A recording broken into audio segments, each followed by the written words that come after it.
तो welcome back friends, बहुत बहुत स्वागत है आपका अपने चैनल हिंदी जी के ट्रिक्स पर। आज के इस वीडियो में हम कंटिन्यू करने वाले हैं जो हमारी UK triple S C scaler exam की सीरीज चल रही है। इसका जो फिजिक्स की हमारी सीरीज चल रही है इसका पार्ट नंबर 3 होने वाला है। और आज के वीडियो में मैं आपको बताने वाला हूँ कि अवतल दर्पण द्वारा प्रतिबिंब का बनना। देखिए 6 केसेस में प्रतिबिंब बनते हैं। आपको बिल्कुल वीडियो को ध्यान से देखना, आपको रट्टा लगाने की भी जरूरत नहीं पड़ने वाली है। यहाँ पर सिर्फ वीडियो देखकर आप समझ जाएंगे। इससे पहले के वीडियो में मैंने आपको ये बताया था कि जो अवतल और उत्तल दर्पण द्वारा प्रतिबिंब बनने के नियम होते हैं वो कौन कौन से नियम होते हैं। आज के वीडियो में हम जानने वाले हैं अवतल दर्पण द्वारा प्रतिबिंब का बनना। तो सबसे पहली कंडीशन यह है कि जब वस्तु कहाँ पर हो, अनंत पर हो। तो नंबर 1 हम जानेंगे, जब वस्तु कहाँ हो, अनंत, यानी कि अनंत पर हो, तो हमारा प्रतिबिंब कहाँ बनेगा। आपसे एग्जाम में डायरेक्टली पूछा जाएगा कि जब वस्तु अनंत पर होगी तो प्रतिबिंब कहाँ बनेगा। तो देखिए सबसे पहली बात मैं आपको यहाँ पर बनाकर दिखाऊंगा। यह हमारा एक अवतल दर्पण, ठीक है। ये अवतल दर्पण का है मुख्य अक्ष, ये होता है इसका ध्रुव, यह है इसका मुख्य फोकस और यह है इसका वक्रता केंद्र। तो जब वस्तु कहाँ पर होगी, अनंत पर होगी। तो देखिए अनंत पर जब वस्तु होगी, हमें नहीं पता कहाँ रखी है, तो यहाँ से एक ये सीधी स्ट्रेट एक प्रकाश की किरण चलेगी। ये कहाँ से जाएगी, फोकस से। और फोकस से होने के बाद मैंने नियम क्या बताया था कि कोई भी वस्तु प्रकाश की किरण जब फोकस से होकर आती है तो परावर्तन के पश्चात कहाँ पर हो जाती है, ये मुख्य अक्ष के समांतर हो जाती है। तो प्रकाश की किरण यहाँ से आएगी, अनंत पर वस्तु रखी है, मुख्य फोकस से आएगी, अपवर्तन के यानी परावर्तन के पश्चात कहाँ पर हो जाएगी, इसके समांतर। दूसरी किरण जो चलेगी ये कहाँ से चलेगी, ये यहाँ से, यानी कहाँ से चलेगी, ये मुख्य केंद्र, यानी कहाँ चलेगी, वक्रता केंद्र से। वक्रता केंद्र से जब ये किरण जाएगी तो ये क्या होती है, वक्रता केंद्र से किरण जाने के बाद जिस मार्ग से जाती है उसी मार्ग पे वापस हो जाती है। तो अब इन दोनों किरणों ने आपस में कहाँ काटा, देखिए ये काटा मुख्य फोकस पर। कहाँ काटा है, मुख्य फोकस पर। ध्यान रखना है वस्तु अनंत पर थी तो पहली प्रकाश की किरण फोकस से जाएगी, परावर्तन के पश्चात कहाँ पर हो जाएगी, मुख्य अक्ष के समांतर। दूसरी वक्रता केंद्र से जाएगी और परावर्तन के पश्चात कहाँ पर हो जाएगी, उसी मार्ग पर वापस। तो दोनों ने एक दूसरे को कहाँ काटा, यहाँ पर काटा, ये एफ की सीट में आ गया। तो अब हम लिखेंगे प्रतिबिंब की स्थिति, यानी क्या क्या इसके गुण हैं प्रतिबिंब के। तो पहली बात तो नीचे बनाया तो ये होगा उल्टा। क्या होगा, उल्टा होगा।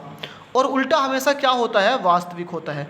तो उल्टा होगा और वास्तविक होगा, उल्टा होगा प्लस वास्तविक होगा। तीसरी बात कहाँ पर बना, ये बना है एफ पर, तो मुख्य फोकस पर ये बना है। चौथी बात ये क्या है, देखिए वस्तु तो हमारी अनंत पर थी ना, ये तो बहुत पास बना है, तो ये वस्तु से क्या है, ये छोटा है, वस्तु से छोटा है। अब सेकेंड कंडीशन है जब वस्तु कहाँ पर हो, अनंत और सी के बीच हो। तो दूसरा कंडीशन जब वस्तु कहाँ हो, सी और अनंत के बीच हो। तो ये फिर से देखिए हमारा क्या बनाएंगे, हमने ये बनाया अवतल दर्पण। ये इसका मुख्य अक्ष हो गया है, ये ध्रुव हो गया है, ये इसका मान लेंगे हम एफ यानी मुख्य फोकस, ये इसका वक्रता केंद्र। तो वस्तु हमने कहाँ रखी है, वक्रता केंद्र और मुख्य फोकस, ठीक है, सॉरी वक्रता केंद्र और अनंत के बीच। तो ये रखी हमने यहाँ पर वस्तु मान ली है।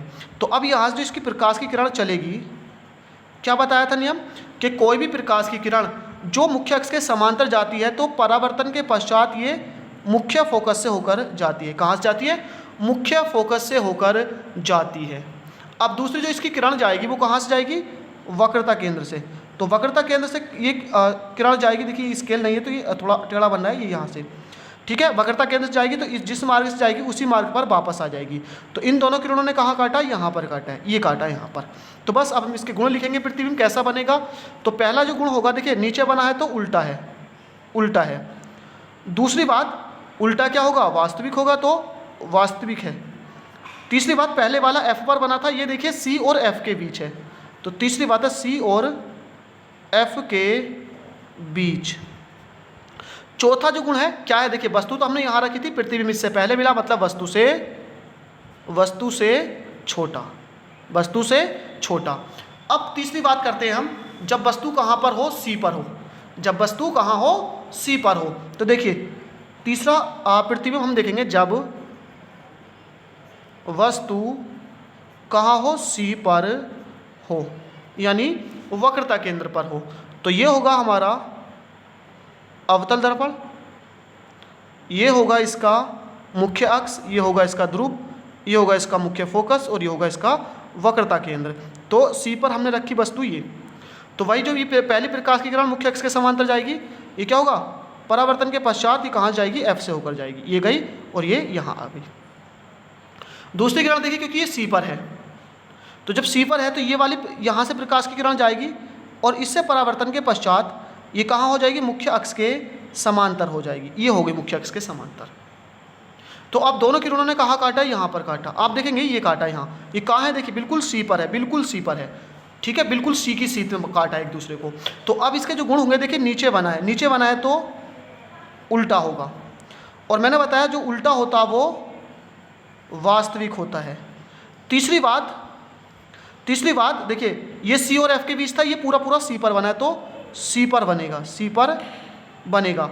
चौथी बात देखिए, हमने वस्तु को सी पर रखा, सी पर ही मिला तो वस्तु के क्या होगा, ये बराबर होगा, वस्तु के बराबर होगा। नेक्स्ट अब बात करते हैं हम पॉइंट नंबर 4 यानी कि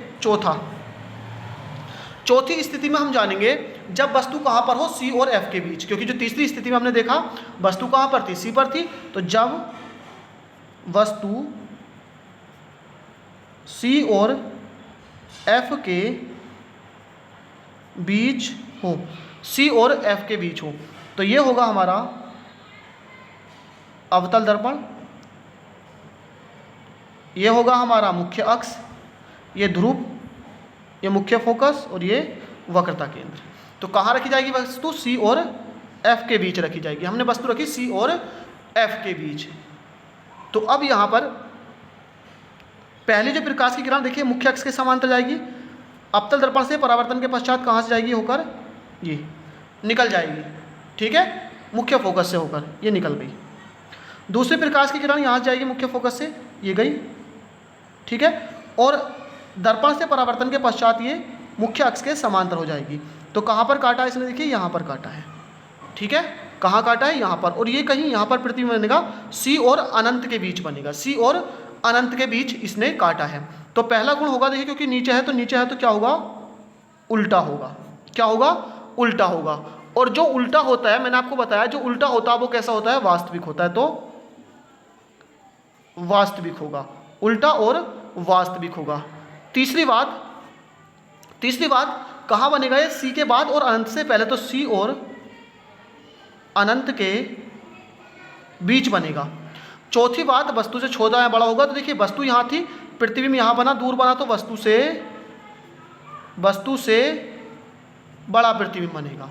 चलिए अब पांचवी कंडीशन हम देखते हैं, क्योंकि ये तो सी और एफ के बीच था, अब कहाँ पर, जब एफ पर हो। तो पांचवी जो हमारा पॉइंट है, जब वस्तु कहाँ हो, एफ पर हो।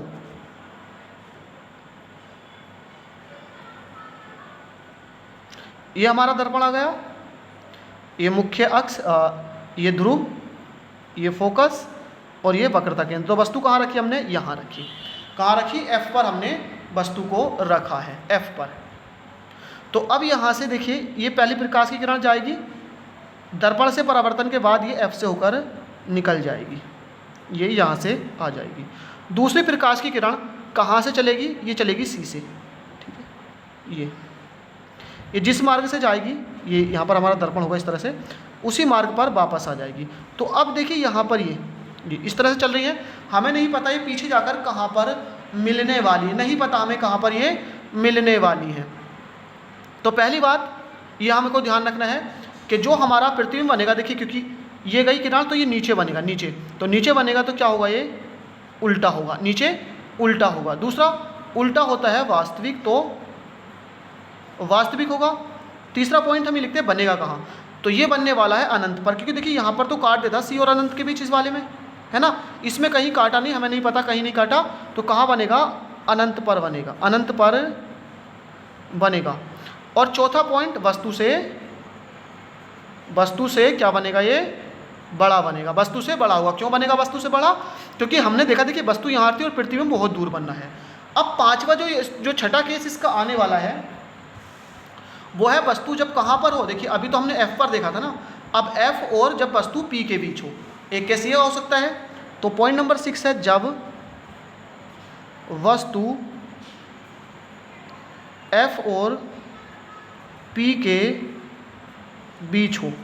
जब वस्तु F और P के बीच हो तो ये बनेगा हमारा दर्पण, ठीक है। ये होगा हमारा मुख्य अक्ष, ये होगा ध्रुव, ये होगा इसका फोकस और ये होगा इसका वक्रता केंद्र। तो हमने कहाँ लिखा, जब F और P के बीच, तो हमने माना ये वस्तु है हमारी, F और P के बीच हमने मान ली ये वस्तु है। अब मुख्य अक्ष के जो समांतर जाएगी वो परावर्तन के बाद कहाँ से होकर जाएगी, वो मुख्य फोकस से जाएगी। तो ये प्रकाश किरण कहाँ से गई, मुख्य फोकस से होकर ये निकल गई। दूसरी बात जो यहाँ से जाएगी, कहाँ से, जो वक्रता केंद्र से जाएगी। ये किरण जाएगी वक्रता केंद्र से, देखिए थोड़ा इससे आड़ा करना पड़ेगा हमको। ये परावर्तन के बाद क्या होगा, इसी मार्ग पर वापस आ जाएगी। अब जब हम इसको देखेंगे तो इस किरण को देखेंगे तो ये आगे से इस साइड को ये देखिए दबती हुई जा रही है और इधर से ये खुलती हुई जा रही है। तो एक बात तो कन्फर्म है कि ये किरण इस साइड से तो मिलने वाली नहीं है। तो ये कहाँ मिलेंगे, अगर मैं इसको आगे बढ़ाकर देखूँ, यहाँ से ये आगे बढ़ाकर देखें हम, तो ये कहीं इधर जाकर ये क्या है, मिल जाएंगी, ये लेंस के पीछे मिल जाएंगे। तो ये हमारा दर्पण बन जाएगा, इमेज बन जाएगा, प्रतिबिंब बन जाएगा। तो पहली बात देखिए ऊपर को बना है, तो पहले केस में क्या होगा, जो प्रतिबिंब होगा वो सीधा होगा और जो सीधा होता है वो आभासी होता है। क्या होता है, आभासी होगा। तीसरी बात, ये देखिए दर्पण के सामने था, ये कहाँ बन गया, पीछे। तो तीसरा पॉइंट है दर्पण के कहाँ बना, ये पीछे। और चौथा पॉइंट है वस्तु से, देखिए वस्तु तो यहाँ थी, बहुत ज़्यादा पीछे बना, वस्तु से क्या बना, बड़ा बना।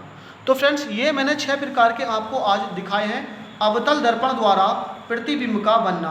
हर एक कंडीशन पर मैंने आपको रखकर समझाया है, बताया है। उसके बावजूद भी अगर आपको वीडियो में कोई परेशानी लगी हो समझने में, देखिए थोड़ी बोर्ड की प्रॉब्लम है, इस वजह से मैं आपको बोर्ड पर ये नहीं करा पा रहा हूँ। थोड़ा कैमरे की भी यहाँ पर क्वालिटी की प्रॉब्लम आपको यहाँ पर हो सकती है, क्योंकि थोड़ा लो क्वालिटी का ये फ़ोन का कैमरा है, इस वजह से वीडियो थोड़ी क्लियर नहीं हो पाई है।